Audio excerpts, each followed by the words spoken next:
আসসালামু আলাইকুম। সুপ্রিয় শিক্ষার্থীরা, কেমন আছো তোমরা? প্রত্যাশা করি সবাই ভালো আছো। আমি আজকে এসএসসির নবম দশম শ্রেণীর প্রথম অধ্যায়ের বাস্তব সংখ্যা নিয়ে আলোচনা করব। এই প্রথম অধ্যায়ের বাস্তব সংখ্যার সৃজনশীল প্রশ্ন একটা আছে, যেটা 22 নম্বর অঙ্ক। তো তোমরা খেয়াল রাখবা, এই প্রথম অধ্যায় থেকে প্রত্যেকটা স্টুডেন্টেরই জানা দরকার, কারণ প্রতি বছর এই অধ্যায় থেকে একটা এমসিকিউ থাকে। সেজন্য তোমরা এই অধ্যায়টা বেশি চর্চা করবা। আর সৃজনশীল দিনাজপুর বোর্ড 2016 সালে একটা আসছিল, আর এভাবে কখনো সৃজনশীল অন্যান্য বোর্ডে আসেনি। তারপরেও তোমরা এই সৃজনশীলের জন্য 21 নম্বর অঙ্ক এবং 22 নম্বর অঙ্ক করলে এই অধ্যায় থেকে যতগুলা সৃজনশীল প্রশ্ন আসে সবগুলা প্রশ্নের আনসার করতে পারবা। তো আমি বারবারই বলবো যে প্রত্যেকটা স্টুডেন্ট ভালো রেজাল্ট করার জন্য বাস্তব সংখ্যা সম্পর্কে সম্যক ধারণা থাকা একান্ত জরুরি। তো এই পর্যায়ে আমি অঙ্কে চলে যাচ্ছি। আমার 22 নম্বর অঙ্কের মধ্যে দেওয়া আছে √5 ও 4 এর মধ্যে দুইটা বাস্তব সংখ্যা। এর মধ্যে চিহ্নিত করা যে কোনটা মূলদ এবং কোনটা অমূলদ সংখ্যা। তো আমি সমাধানে চলে গেলে ক নম্বর, যেহেতু 5 সংখ্যাটা পূর্ণবর্গের সংখ্যা নয়, সেহেতু √5 একটি অমূলদ সংখ্যা। তো এবং 4 হলো মূলদ সংখ্যা। এখানে খ নম্বর প্রশ্ন, √5 ও 4 এর মধ্যে দুইটি অমূলদ সংখ্যা নির্দেশ করো। এই দুইটি অমূলদ সংখ্যা নির্দেশ করার এমন অঙ্ক আছে উদাহরণ 1 এর মধ্যে এবং চ্যাপ্টারের 10 এর মধ্যে। চ্যাপ্টারের 10 নম্বর অঙ্ক সেম, যে ক খ দেওয়া আছে যে অমূলদ সংখ্যা নির্দেশ করো, এবং উদাহরণ 1 এর মধ্যেও আছে। তো তোমরা উদাহরণ 1 এবং 10 এই খ নম্বর অঙ্ক করলে পারবা। সেজন্য বলছি যে একটা সৃজনশীল করলে এই অধ্যায়ের সম্যক সৃজনশীল প্রশ্নের আনসার করতে পারবা। আর প্রমাণ করো যে √5 একটি অমূলদ সংখ্যা, এটা প্রমাণ করতে পারলে √2, √7 এবং √11, 10 এগুলাও প্রমাণ করতে পারবা যে √2 একটি অমূলদ সংখ্যা। তো খ নম্বর প্রশ্নের মধ্যে আমরা যদি যাই, প্রথমেই √2 এর মানটা আমরা যদি নিয়ে নেই যে √2 এর মান √5 এর মান 2.23606, এই সংখ্যাটা আর 4 এর মধ্যে দুইটা অমূলদ সংখ্যা নির্দেশ করলে আমার খেয়াল রাখতে হবে যে এই সংখ্যাটার থেকে বড়, √5 এর থেকে বড়, মানে 2.23 থেকে বড়, 4 থেকে ছোট।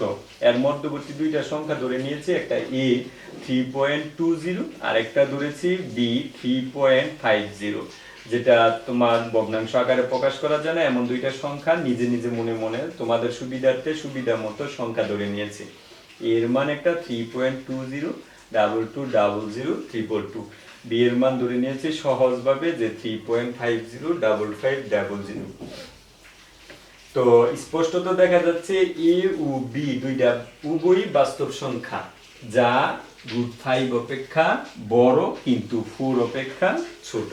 তো লেখা যায় অর্থাৎ √5 ছোট 3.202200, 4 এর চেয়ে ছোট, এবং √5 সংখ্যাটা আবার 3.50 থেকে ছোট এবং 4 থেকে ছোট, আর √5 থেকে বড়। তো আবার লেখা যায় a ও b কে ভগ্নাংশ আকারে প্রকাশ করা যায় না, অতএব a ও b দুইটি নির্ণেয় অমূলদ সংখ্যা। এভাবে অসংখ্য অঙ্ক করা যায় যে অমূলদ সংখ্যা নির্ণয়। তা আমি গ নম্বরের প্রশ্নে যাচ্ছি। গ নম্বরে দেওয়া আছে প্রমাণ করো যে √5 একটি অমূলদ সংখ্যা।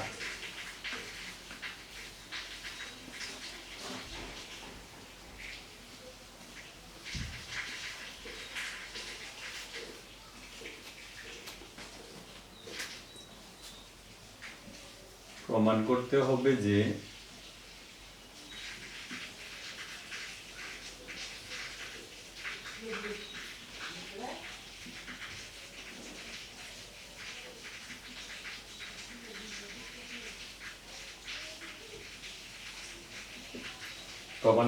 যে √5 একটি অমূলদ সংখ্যা। এইভাবে তোমার √2 থাকতে পারে, √2 একটি অমূলদ সংখ্যা প্রমাণ করতে হতে পারে, √7 একটি অমূলদ সংখ্যা প্রমাণ করতে হতে পারে। তো তোমরা একইভাবে বাকিগুলোর সমাধান করবে।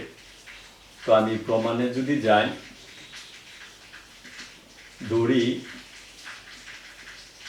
√5 একটি মূলদ সংখ্যা।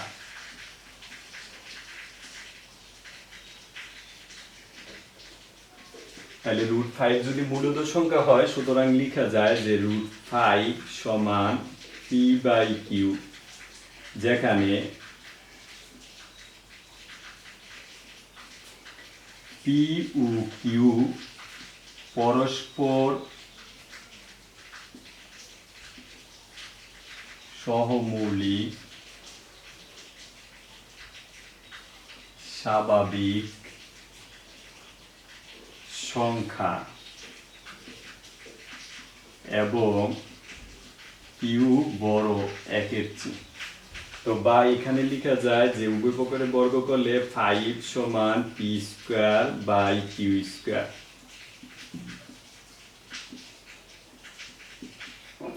আবার যদি আমরা উভয় পক্ষকে কিউ দ্বারা গুণ করি তাহলে লেখা যায় 5q সমান P square by Q. Q দ্বারা গুণ করলে এখানে থাকে কিউ। তো উভয় পক্ষকে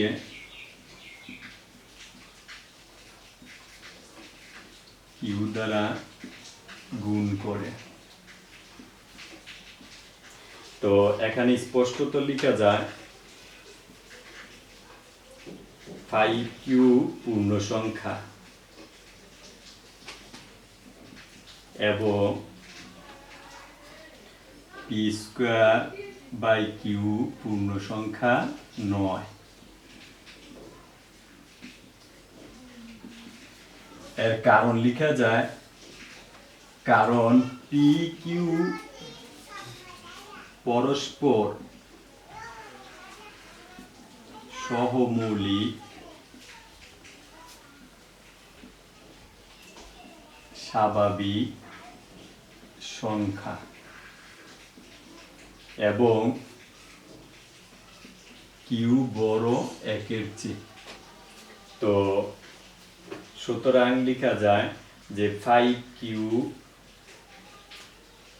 সমান নয় পি স্কয়ার বাই কিউ। তাহলে √5 সমান হতে পারে না, সমান হতে পারে না পি বাই কিউর। তাহলে বা লেখা যায় কি যে √5 সমান নয় পি বাই কিউ। অতএব √5 একটি অমূলদ সংখ্যা। প্রমাণিত। যৌক্তিক প্রমাণের জন্য এই চিহ্নটা ব্যবহার করা যায়। তো এইভাবে তোমরা যে প্রমাণগুলো আছে √5, √2, √7 এই প্রমাণগুলো সহজে করবা। তো সবাইকে আবারও বলে রাখছি এই প্রথম অধ্যায়ে বেশি বেশি চর্চা করবা এমসিকিউর জন্য। আর সৃজনশীল যদি আসে তাহলে 21 এবং 22 নম্বর দুইটা অঙ্ক করলে মোটামুটি তোমরা সৃজনশীল প্রশ্নের আনসার করতে পারবে। তো সবার সার্বিক মঙ্গল কামনা করে শেষ করছি। আল্লাহ হাফেজ।